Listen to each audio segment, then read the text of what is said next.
For more than a century, one argument refused to die. It survived revolutions. It survived world wars. It survived famines, depressions, propaganda campaigns, and nuclear standoffs. Capitalism versus socialism. For generations, it wasn't just an economic debate. It was an identity, a border, a battlefield. Families split over it. Nations armed themselves over it. Entire continents organized their futures around it. But here's the part nobody likes to admit. Neither system ever worked exactly the way its defenders promised. Not cleanly, not permanently, not without trade-offs. And whenever reality applied pressure, war, collapse, inflation, scarcity, the cracks showed. This isn't a story about which side was morally superior. It's a story about how power behaves inside economic systems. Because that's what this debate was always really about. Power. Before capitalism and socialism had names, the world ran on something much simpler. Land, labor, and force. For most of human history, economic life wasn't about growth. It was about survival. Kings claimed divine right. Landlords owned almost everything. Peasants produced just enough to avoid starvation. If someone became richer, someone else usually became poorer. The economy didn't expand, it shifted. Progress was slow, brutally slow. Then, the Industrial Revolution happened, and it shattered that equilibrium. Britain in the late 1700s became something new. Coal-powered machines, machines-powered factories. Factories powered output at a scale the world had never seen. For the first time in history, private individuals could accumulate capital in ways previously reserved for monarchs. Productivity exploded, but so did inequality. Cities filled with smoke. Children worked long shifts. Workers crowded into slums. It was wealth and misery rising together. Capitalism created abundance faster than any system before it, and it also created tension faster than societies could process. That tension gave birth to socialism, not as fantasy but as reaction. By the mid-1800s, thinkers like Karl Marx looked at industrial Europe and saw a pattern. Capital owners grew wealthy. Workers struggled. Booms were followed by crashes. They concluded the system itself was flawed. If workers owned production collectively, if profit wasn't the driving motive, if planning replaced chaos, maybe society would finally become fair. It sounded logical, even moral, especially to people living inside factories, but theory behaves very differently once it meets reality. The first serious experiment in socialism didn't happen in comfort, it happened in crisis. After the Russian Revolution in 1917, a collapsing empire needed a new economic structure overnight. Private property was abolished. Factories nationalized, prices dictated by planners. In theory, this would eliminate exploitation and waste. In practice, it eliminated price signals, and without price signals, planners didn't know what people needed. Factories hit quotas by producing unusable goods. Farm output collapsed. Shortages became normal. The system didn't fail because people were evil. It failed because information was missing. Markets transmit information through price. Without that mechanism, coordination became guesswork. Yet capitalism wasn't looking flawless either. By the early 20th century, industrial capitalism had produced enormous wealth and enormous instability. Speculation ran wild. Monopolies formed.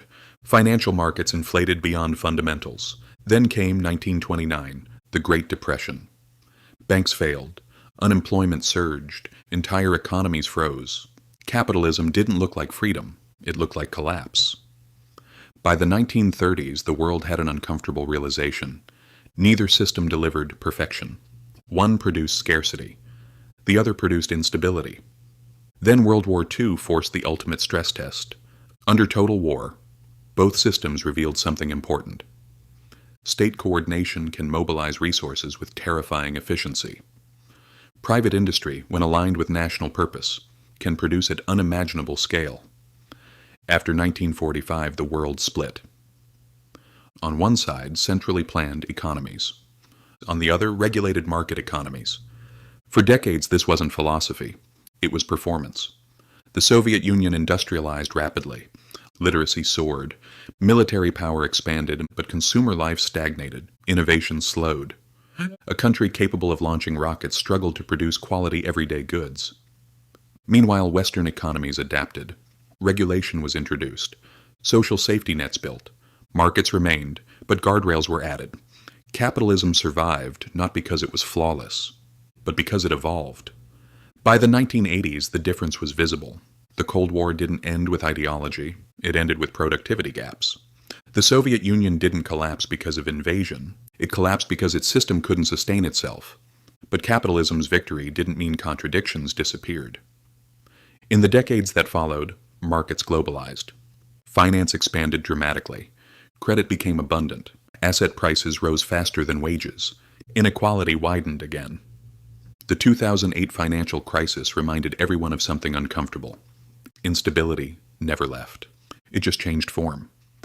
Meanwhile, socialism reemerged, softer, less centralized.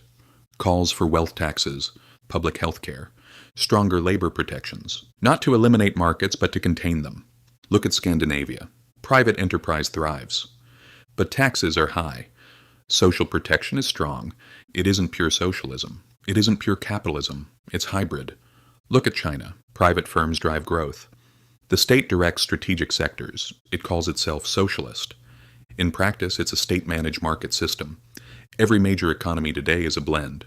Not because ideologies reconciled, but because reality demanded compromise. Here's the deeper truth. Economic systems don't eliminate human nature. They channel it. Under capitalism, ambition fuels innovation until it becomes exploitation. Under socialism, equality promotes cohesion until it becomes stagnation. Power concentrates either way, through wealth in markets, through politics and planned systems, different structures, same tendencies. History shows something consistent. The system that adapts survives. The system that refuses to evolve collapses. Capitalism survived because it reformed itself repeatedly. Socialism collapsed where it froze in rigidity. But it survived where it merged with market signals. The real debate was never about purity. It was about balance. Incentives matter. But so does stability. Innovation matters. But so does trust. The 21st century introduces new stress tests. Artificial intelligence, demographic decline, climate transitions, global debt. These challenges don't care about ideology. They expose structural weaknesses. Markets struggle with long-term coordination. Central planning struggles with flexibility. The future won't belong to pure capitalism or pure socialism. It will belong to whatever system manages power best, whatever system balances incentive with cohesion, whatever system prevents wealth or authority from concentrating to the point of fragility. Because in the end, the argument was never about economic labels. It was about who controls the levers. Capital, the state, the banks, corporations, unions. And power, as history repeatedly shows, never disappears. It only changes hands. History didn't choose capitalism. It didn't choose socialism. It chose whatever prevented collapse. And every generation has to renegotiate that balance all over again. If this gave you a new perspective, hit subscribe. History has the answers. I'll show you where to look.